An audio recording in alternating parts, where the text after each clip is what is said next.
Hi folks, this is Jay. Hope you're okay today. It's good to see you. I just want to share with you today concerning a complaint that I have with a lot of atheist apologetics out there that they do on university campuses and throughout the YouTube community. And that is the atheists are masters at straw manning their arguments. And it one of them goes like this.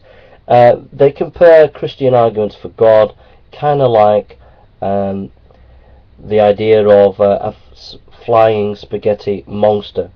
There is no evidence whatsoever, no argumentation for a flying spaghetti monster.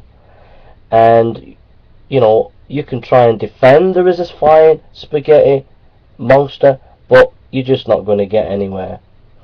And so then people scratch their head and think, well, you know, if Christianity is like the belief in God is like the belief in a flying spaghetti monster, then there mustn't be much in Christianity.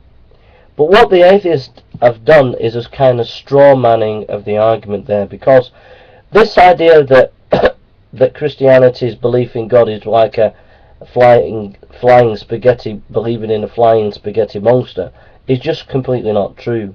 There are evidences for the Christian faith.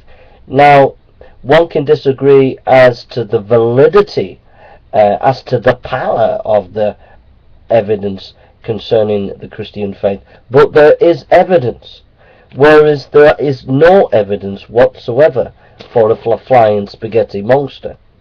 The evidence of the theological argument, the cosmological argument. Now granted, you might not agree with them, you might disagree with them, you might think that these do not stand up to scrutiny, but there are these kind of arguments, there are kinds of evidence that can be put on the table.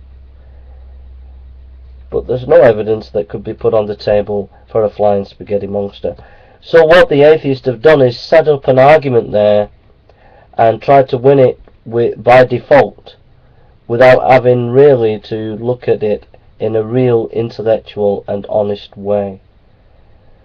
So you must realize that if atheism is, or atheists, if they are using these kind of straw man arguments, realize that they are straw man arguments, and make sure that you have intellectual honesty. Thank you for listening, and take care.